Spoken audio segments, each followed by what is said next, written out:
میرے دوستوں اور ساتھیوں، زندگی گزر رہی ہے، صبح ہوتی ہے، شام ہوتی ہے، زندگی یوں ہی تمام ہوتی ہے۔ ایک دن آئے گا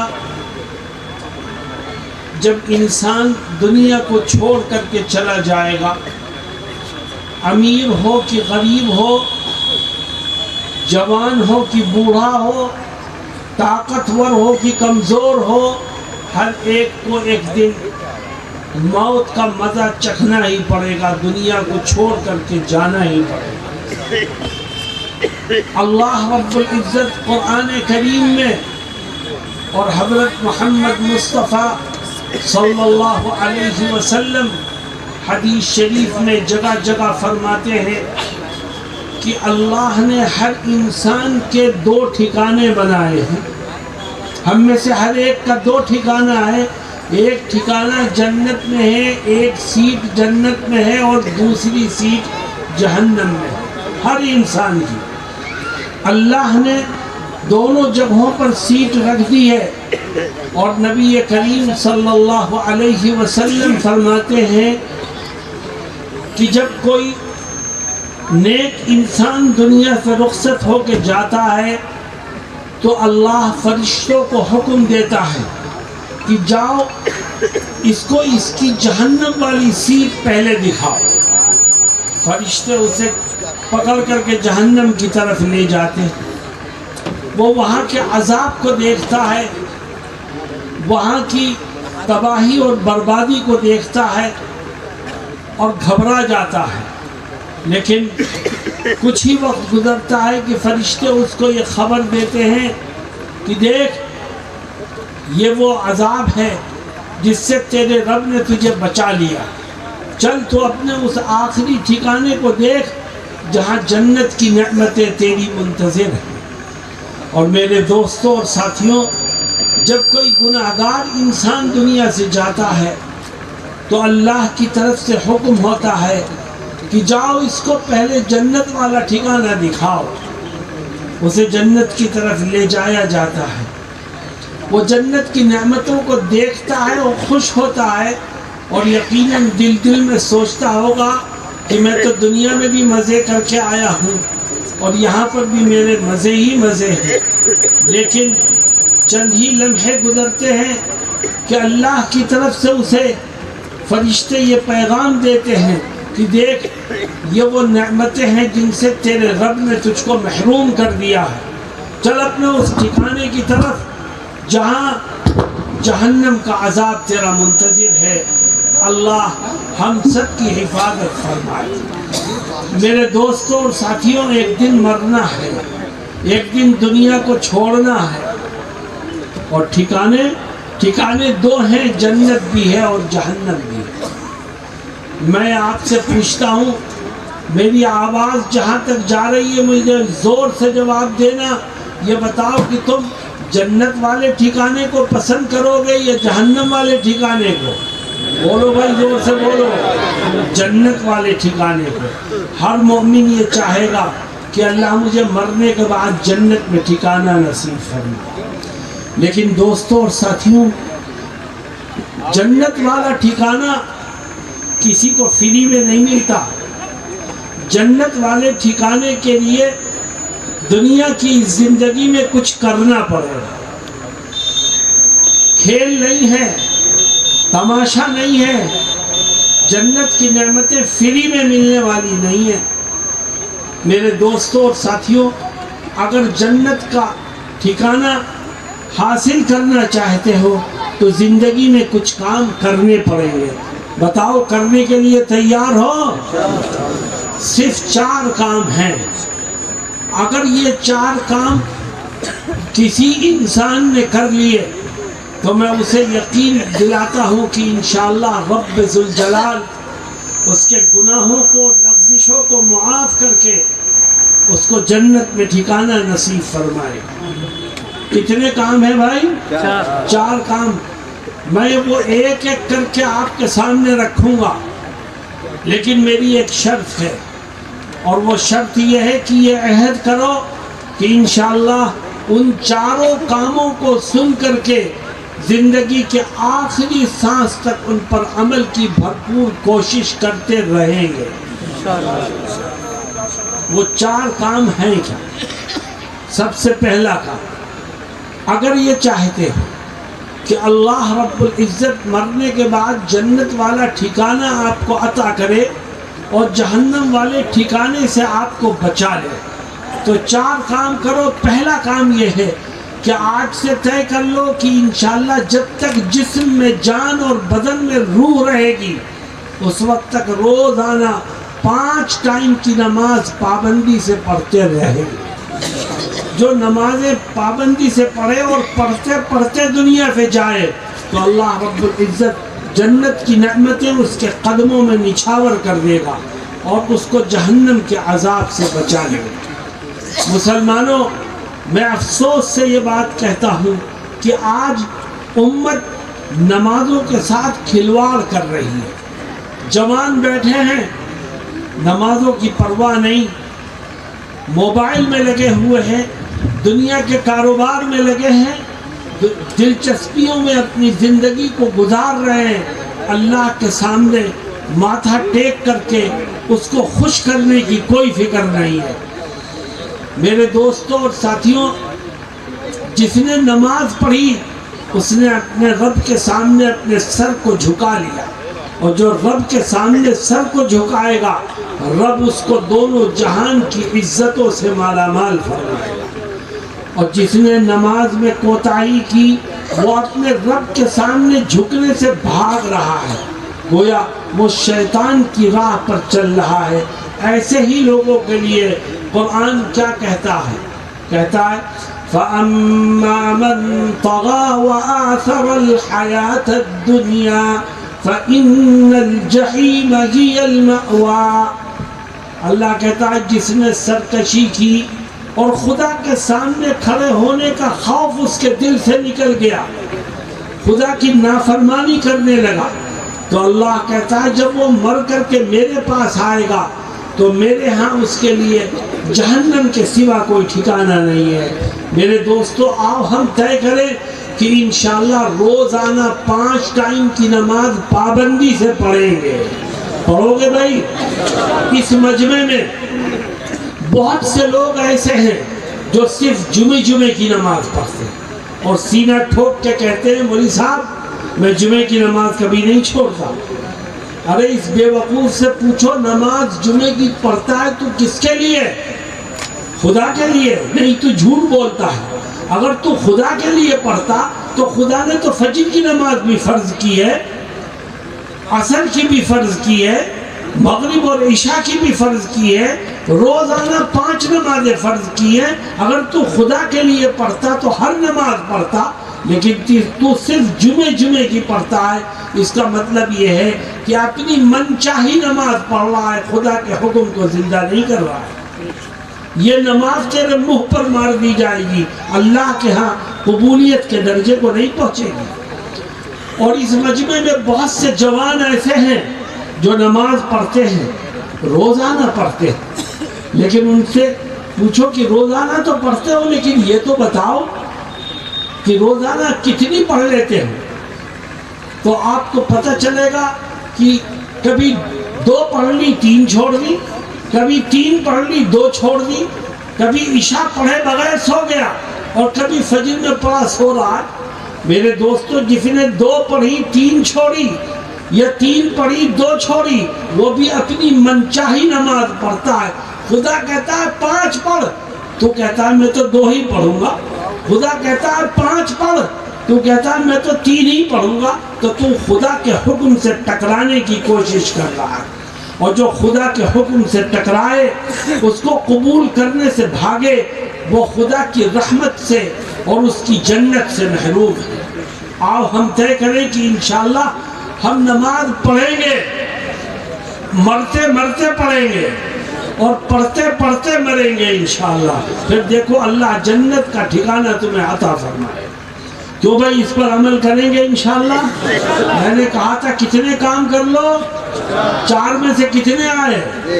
دوسرا کام، میرے دوستو، اگر یہ چاہتے ہو کہ اللہ رب العزت جنت والا ٹھکانہ آپ کو عطا کرے اور جہنم کے عذاب سے آپ کو بچا لے، تو ایک دوسرا کام بھی کرو، اور وہ دوسرا کام یہ ہے کہ آج سے عہد کر لو کہ انشاءاللہ زندگی کے آخری سانس تک جو لقمہ میرے پیٹ میں جائے گا وہ حلال کا ہوگا، میرا کھانا حلال، میرا کاروبار حلال، میری آمدنی حلال، میں حلال کماؤں گا، حلال ہی کھاؤں گا۔ اللہ رب العزت رزق حلال کی برکت سے تیرا بیڑا پار کر دے گا، تیری نیکیوں کو قبول کرے گا اور تجھے جہنم کے عذاب سے بچا لے گا۔ لیکن آج مسلمان دولت کو کمانے میں مصروف ہے، حرام و حلال کا فرق اس کے ذہن سے نکل چکا ہے۔ میرے دوستوں اور ساتھیوں، اللہ نے جو مقدر میں لکھا ہے وہ انسان کو ملے گا، اور جتنا لکھا ہے اتنا ہی ملے گا، اور اللہ نے ہمیں اختیار دیا اور یہ کہا گیا کہ جتنا لکھا ہے اتنا ہی ملے گا، تجھے اختیار ہے، چاہے اس کو حلال طریقے سے لے لے چاہے حرام طریقے سے لے۔ حرام طریقے سے لے گا تب بھی اتنا ہی ملے گا جتنا تقدیر میں لکھا ہے، اور حلال طریقے سے لے گا تب بھی اتنا ہی ملے گا جتنا تقدیر میں لکھا ہے۔ پھر حرام کی طرف کیوں جاتا ہے انسان؟ اور اللہ رب العزت نے حلال میں خیر و برکت رکھی ہے۔ میرے دوستوں اور ساتھیوں، آج سے طے کرو کہ ہم تھوڑا کمائیں یا زیادہ کمائیں، انشاءاللہ حلال کا کمائیں گے، اور ہر قیمت پر حرام کمائی سے اپنے دامن کو بچائیں گے۔ ہندوستان جیسے ملک میں جہاں مسلمان بڑی کثرت سے آباد ہے، وہاں ملک کے بینک آپ کو سودی قرض دیتے ہیں، اور آپ کے گھر پر بینک کا آدمی قرضہ دینے کے لیے کنڈی کھٹکھٹانے کو ہر وقت تیار رہتا ہے۔ اب ہمیں خود اپنے دامن کو بچانا ہے کہ ہم یہ سودی قرض اگر آج لے لیں گے تو کل اپنے رب کو منہ کیا دکھائیں گے، کیسے اس کا سامنا کریں گے؟ میرے دوستو، پیسہ آتا ہوا تو بہت اچھا لگتا ہے، لیکن جب اس پیسے کی وجہ سے پکڑ ہوتی ہے تو انسان کے لیے بھاگنے کا راستہ نہیں نکلتا۔ حلال کھاؤ، حلال کماؤ۔ اللہ کیا کہتا ہے؟ اللہ کہتا ہے تو میرے ڈر سے حرام کو چھوڑ تو میں تجھے دو طرح کی نعمتوں سے مالا مال کروں۔ حرام کو لات مارو، حرام کمائی سے اپنے دامن کو بچاؤ۔ اللہ تم سے وعدہ کرتا ہے کہ تو حرام کو چھوڑ میرے خوف سے، گناہوں کو چھوڑ میرے ڈر سے، تو میں تجھے دو طرح کے انعامات سے نوازوں گا۔ کیا ہیں وہ انعامات؟ فرماتا ہے وَمَن يَتَّقِ اللَّهَ يَجْعَل لَّهُ مَخْرَجًا وَيَرْزُقْهُ مِنْ حَيْثُ لَا يَحْتَسِبُ وَمَن يَتَوَكَّلْ عَلَى اللَّهِ فَهُوَ حَسْبُهُ إِنَّ اللَّهَ بَالِغُ أَمْرِهِ قَدْ جَعَلَ اللَّهُ لِكُلِّ شَيْءٍ قَدْرًا۔ اللہ فرماتا ہے جس نے میرے ڈر سے حرام کو چھوڑا، گناہوں کو چھوڑا، حرام کاروبار کو چھوڑا، حرام آمدنی کو چھوڑا، تو میں دو طرح سے اس کی مدد کروں گا۔ نمبر ایک، جب وہ کسی پریشانی میں پھنسے گا تو میں غیب سے اس کے لیے پریشانی سے نکلنے کا راستہ پیدا کر دوں گا۔ اور دوسرا انعام، دوسرا تعاون کب کروں گا؟ فرماتے تو میرے خوف سے حرام کو چھوڑ، میں تجھے رزق حلال ان راہوں سے عطا کروں گا جن کا خیال بھی تیرے ذہن میں نہیں آئے گا۔ دینے والی ذات تو اللہ کی ہے۔ مسلمانوں، آؤ ہم طے کریں کہ انشاءاللہ زندگی کے ہر قدم پر حرام کمائی سے، حرام کھانے سے اپنے دامن کو بچائیں گے، اور رزق حلال ہی کمائیں گے، رزق حلال ہی کھائیں گے انشاءاللہ۔ اور میری ایک بات یاد رکھنا، آج ہندوستان میں مسلمان پریشان ہے، کہتا ہے فرقہ پرست طاقتوں نے میرا جینا حرام کر دیا ہے۔ کوئی تمہارا دشمن نہیں ہے، ہمارا کوئی دشمن نہیں ہے، نہ فرقہ پرست طاقتیں ہیں، نہ کسی اور پارٹی کے لوگ ہمارے دشمن ہیں۔ قرآن کیا کہتا ہے؟ قرآن کہتا ہے تمہارا سب سے بڑا دشمن تمہارا اپنا برا کرتوت ہے۔ تم اپنے کرتوت کو صحیح کر لو، اللہ اس کی برکت سے تمہارے دشمنوں کو بھی دوست بنا دے گا۔ وَمَا أَصَابَكُم مِّن مُّصِيبَةٍ فَبِمَا كَسَبَتْ أَيْدِيكُمْ وَيَعْفُو عَن كَثِيرٍ۔ اللہ کہتا ہے جو مصیبتیں بھی آتی ہیں، جو پریشانیاں بھی آتی ہیں، وہ انسانوں کے اپنے برے اعمال کی وجہ سے آتی ہیں۔ اللہ نے غیروں کو، دشمنوں کو ہمارے اوپر اگر مسلط کیا ہے تو ہماری بدعمالیوں کا نتیجہ ہے۔ آج طے کرو کہ ہم ہر حرام سے بچیں گے، ہر ناجائز کام سے بچیں گے، ہر حرام کمائی سے اپنے دامن کو بچائیں گے، تو اللہ رب العزت اس کی برکت سے دشمن کو بھی دوست بنا دے گا اور حالات کو تبدیل فرما دے گا۔ اور سب سے بہترین نتیجہ یہ نکلے گا کہ جو رزق حلال کھائے گا اور کمائے گا، خدا اس کو جنت کی نعمتوں سے مالا مال فرمائے گا اور جہنم کے عذاب سے اس کی حفاظت فرمائے گا۔ کیوں بھائی اس پر عمل کریں گے انشاءاللہ۔ نمبر 3، اگر یہ چاہتے ہو کہ آخرت میں اللہ کی نعمتیں تمہیں عطا ہوں اور اللہ کے عذاب سے تم بچ جاؤ، تو 4 کام کرو، اس میں سے 2 کام آ گئے۔ سب سے پہلا کام یہ کہ روزانہ 5 ٹائم کی نماز پابندی سے پڑھو۔ دوسرا کام یہ کہ جو کماؤ جو کھاؤ وہ حلال کا ہونا چاہیے۔ اور تیسرا کام، اگر جنتی بننا چاہتے ہو تو ایک تیسرا کام یہ کرو، من اکل طیبا وعمل فی سنت۔ تیسرا کام یہ ہے کہ آج سے عہد کرو کہ انشاءاللہ زندگی کے آخری سانس تک اٹھتے بیٹھتے چلتے پھرتے کھاتے پیتے حضرت محمد مصطفیٰ صلی اللہ علیہ وسلم کی ایک ایک سنت پر عمل کرنا۔ میں تم سے پوچھتا ہوں مسلمانوں، تمہارے دلوں میں آقا کی محبت ہے کہ نہیں ہے؟ بولو بھائی، اب کیوں نہیں آواز نکل رہی ہے؟ آئی لو محمد کی تختیاں لے کر کے تو روڈ پر نکلتے ہو، اب بولتے کیوں نہیں ہو کہ محبت ہے کہ نہیں ہے؟ بولو ہے۔ اچھا دیکھو اللہ کیا کہتا ہے۔ اللہ کہتا ہے یہ جو محبت کا دعویٰ کر رہے ہیں، ایک کسوٹی پر ان کو پرکھو، اگر یہ اس کسوٹی پر کھڑے اتر آئے تو وہ اپنے دعوے میں سچے ہیں، اور کسوٹی پر کھڑے نہ اترے تو ان سے بڑا جھوٹا کوئی نہیں۔ اے اللہ، وہ کسوٹی کیا ہے؟ اللہ کہتا ہے کہ یہ دیکھو محمد صلی اللہ علیہ وسلم سے اور خدا سے محبت کا دعویٰ کرنے والوں کو ایک کسوٹی پر پرکھو، اور وہ کسوٹی یہ ہے کہ یہ دیکھو کہ ان کی زندگی میں نبی کی سنتیں ہیں کہ نہیں ہیں۔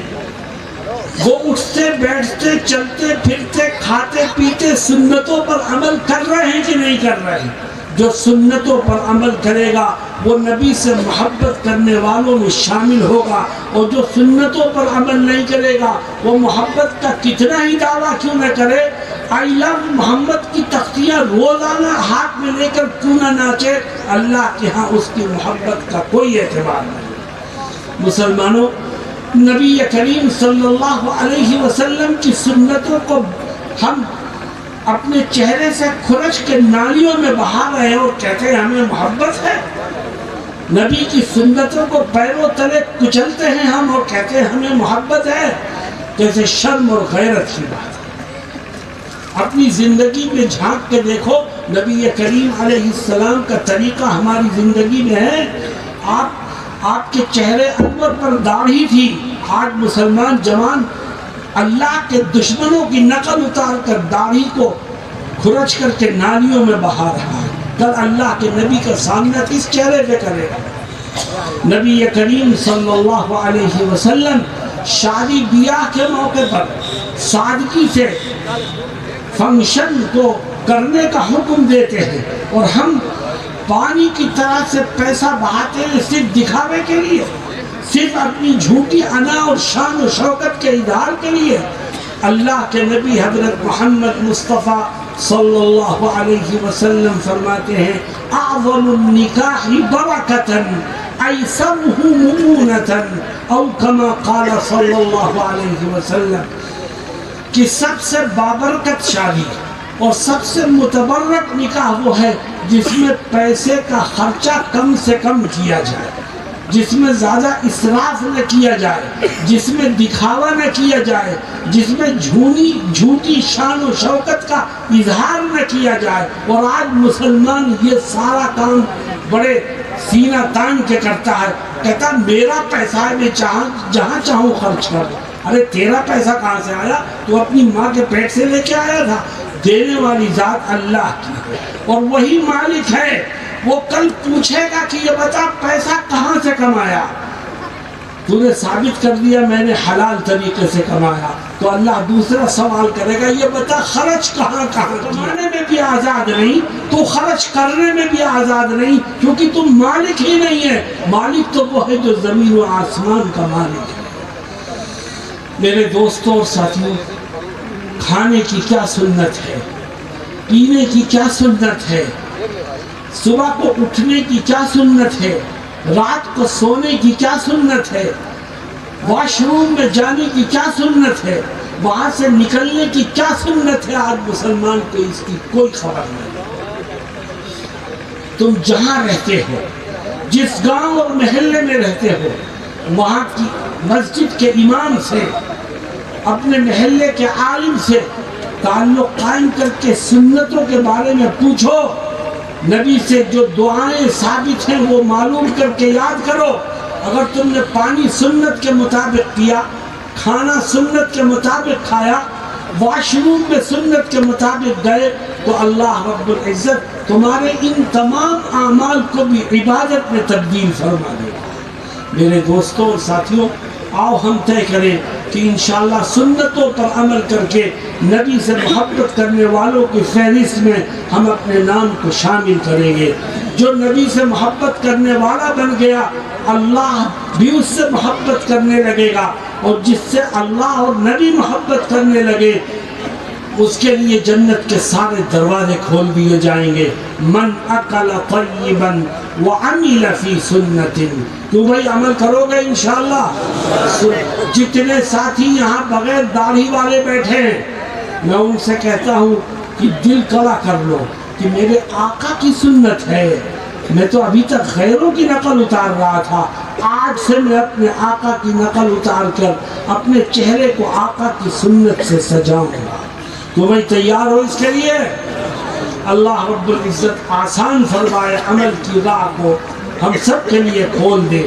آخری چیز، اگر یہ چاہتے ہو کہ اللہ جنت کا ٹھکانہ نصیب فرمائے اور جہنم سے حفاظت فرمائے، تو 4 کام کرو۔ سب سے پہلا کام یہ کہ روزانہ 5 ٹائم کی نماز پابندی سے پڑھو۔ دوسرا کام یہ کہ جو کماؤ جو کھاؤ وہ حلال کا ہونا چاہیے۔ اور تیسرا کام یہ کہ چلتے پھرتے اٹھتے بیٹھتے زندگی کے ہر قدم پر نبی کی سنتوں پر عمل کرو۔ اور آخری چیز، وَأَمِنَ النَّاسُ بَوَائِقَهُ دَخَلَ الْجَنَّةِ، اگر جنت والا ٹھکانہ چاہتے ہو تو ایک آخری کام بھی کرو، چوتھا کام، اور وہ یہ ہے کہ آج سے طے کر لو، عہد کر لو کہ انشاءاللہ زندگی کے آخری سانس تک میں اپنی زبان سے، اپنے ہاتھ سے، اپنے عمل سے کبھی کسی کو ناحق کوئی تکلیف نہیں پہنچاؤں گا،